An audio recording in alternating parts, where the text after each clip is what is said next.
బట్టలు పెట్టిస్తాను హామీ ఇచ్చా కదా.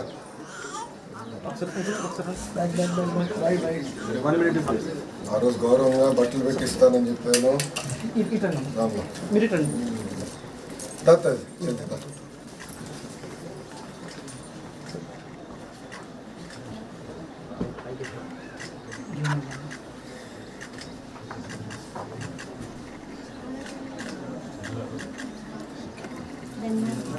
జాగ్రత్తగా చూసుకోండి. దేనికన్నా దాన్ని వాడద్దు తెలియని జాగ్రత్తగా ఉంది. అందరి కళ, మంగళగిరి ప్రజల కళ. మొదటి వ్యక్తిలో 3,000 కుటుంబాలను ఇట్లా చేయగలుగుతున్నాం. చేస్తాం. జాగ్రత్తగా చేసి కొన్ని కోఆర్డినేట్ చేసుకుంటాం. స్కిల్ డెవలప్మెంట్ ఎక్కువ చేయాలి. ఎందుకంటే అది నాకు బాగా చేయాలి. వెళ్ళొస్తామ్మా. ఉంటాడమ్మా. ఎలా ఉంటాడమ్మా. ఓయ్ బాయ్ రా.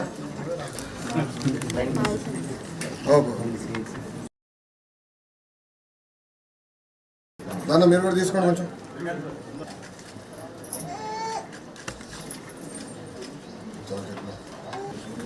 వెళ్ళొస్తాం మళ్ళీ. కుటుంబంలో మళ్ళీ ఇంకోటి తీద్దా.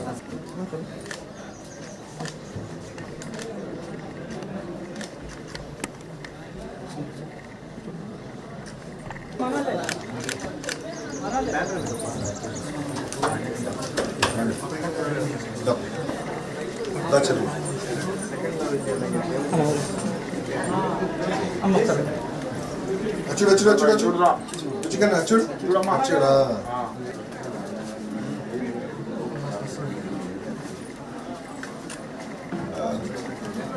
బాయ్రా ఉంటారు. పిలుస్తాను. ఆటోగ్రాఫ్ పెట్టాలా?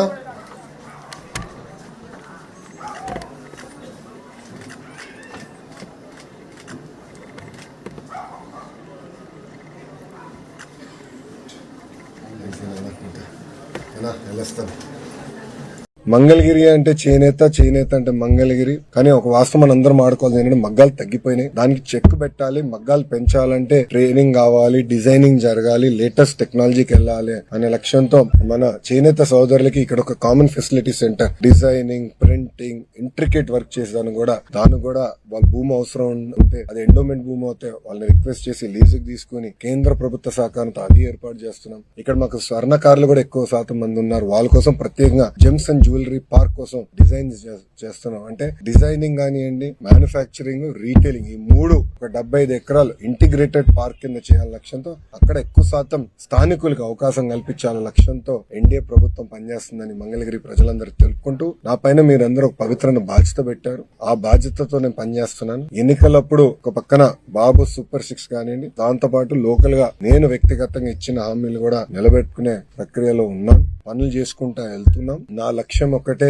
ఆంధ్ర రాష్ట్రంలో అన్ని రంగాల్లో మంగళగిరి నంబర్ 1 నిలబడాలి. ఒక పక్క వ్యాపార రీత్యా కానివ్వండి, పేదరికం నిర్మూలన కానివ్వండి, సోషల్ ఇన్ఫ్రాస్ట్రక్చర్ గానీ, హార్డ్ ఇన్ఫ్రాస్ట్రక్చర్ గానీ అన్ని రంగాల్లో మంగళగిరి అగ్రస్థానంలో ఉండాల లక్ష్యంతో ఒక శాసన సభ్యుడిగా నేను ఇక్కడ పనిచేస్తాం జరుగుతుంది. గౌరవ ముఖ్యమంత్రి గారిని ఒకటే చెప్పా, ఎట్లయితే ఒక కుప్పం, ఒక హిందూపూర్ తెలుగుదేశం పార్టీ కంచుకోటగా ఉంటుందో మంగళగిరి అట్లా తెలుగుదేశం పార్టీ కంచుకోటగా తీర్చిదిద్దే బాధ్యత కార్యకర్తగా నేను తీసుకుంటానని గౌరవ ముఖ్యమంత్రి గారికి నేను గతంలో హామీ ఇచ్చాను.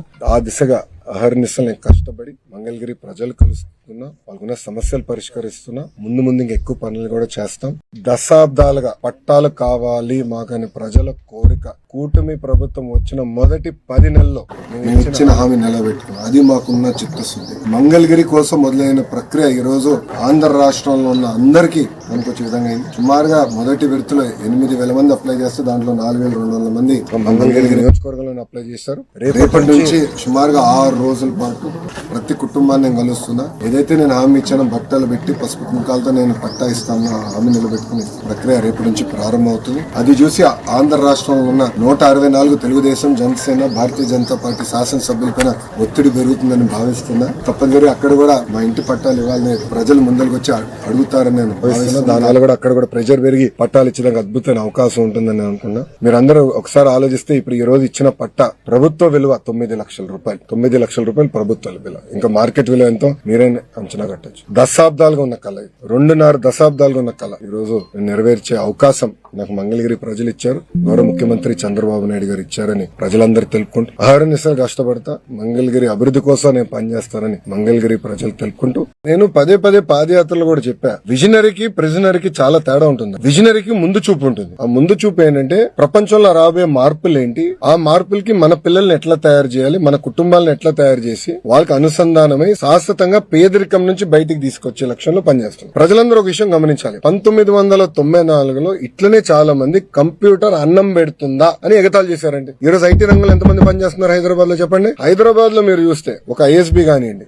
ఐటీ కానివ్వండి, జినోమ్ వ్యాలీ కానివ్వండి, శంషాబాద్ ఎయిర్పోర్ట్ కానివ్వండి, ఔటర్ రింగ్ రోడ్ కానివ్వండి, ఇవన్నీ ఎవరండి రూపకర్త? చంద్రబాబు నాయుడు గారు. ఒక విజన్ తో ఏం చేశారు. ఇప్పుడు అదే విధంగా విభజించబడిన ఆంధ్ర రాష్ట్రాన్ని కూడా అభివృద్ధి చేయాలి, అభివృద్ధి వికేంద్రీకరణ జరగాలి, పరిపాలన ఒకే దగ్గర ఉండాలి లక్ష్యంతో మనం పనిచేస్తున్నాం. ప్రపంచంలో అనేక మార్పులు వస్తున్నాయి. ప్రజల్ని ఇల్ని అనుసంధానం చేయాలి. అసలు నిరుపేదరికంలో ఎంతమంది ఉన్నారు, వాళ్ళందరినీ నిరుపేదరికం నుంచి బయటకు ఎట్ట తీసుకురావాలి, దానికి అందరు భాగస్వామ్యం అవ్వాలి. ఇటు పక్క కూర్చుని మేమందరం కూడా భాగస్వామ్యాలు. ఒక్కొక్క కుటుంబాన్ని మేము ఆదుకోవాలి, కుటుంబాలు ఆదుకోవాలి, గ్రామాలను మేము దత్తకు తీసుకోవాలి. ఆ ఒక్కొక్క కుటుంబానికి ప్రాజెక్ట్ ప్రాక్టీసెస్ ఇచ్చి వాళ్ళు పేదరికం నుంచి శాశ్వతంగా బయటికి తీసుకురావాలనేది ఒక లక్ష్యంగా పెట్టుకున్నాం. ఇప్పుడు ఒక మాట చెప్తున్నా, నాకెందుకు అవకాశం వచ్చింది, నేను ఒక కార్నిగ మెల్లో చదువుకునేదానికి, నేను అమెరికాలో పనిచేసేదానికి, ఒక స్టాన్ఫర్డ్ ఎంబీ చేసానికి, నాకు మా కుటుంబ సభ్యులు బాగా చదవాలి, బాగా పని చేయి, నాకున్న నెట్వర్క్ ద్వారా నేను అందరితో మాట్లాడారే ఏ యూనివర్సిటీకి అప్లై చేస్తే బాగుంటుంది, నాకు వచ్చిన మార్కులు ఇది, నాకు ఎక్కడ అవకాశాలు వస్తాయి. చాలా మంది మెంటర్స్ ఉన్నారు. ఇప్పుడు నారాయణ గారు నాకు టీచర్ ఇంటర్ లో, ప్రొఫెసర్ రాజిరెడ్డి గారు నా మెంటర్ కార్నిగ మెల్లో, వాళ్ళందరూ నాకు మెంటరింగ్ చేశారు కనుకనే నేను ఈ రోజు ఈ స్థాయిలో ఉన్నా.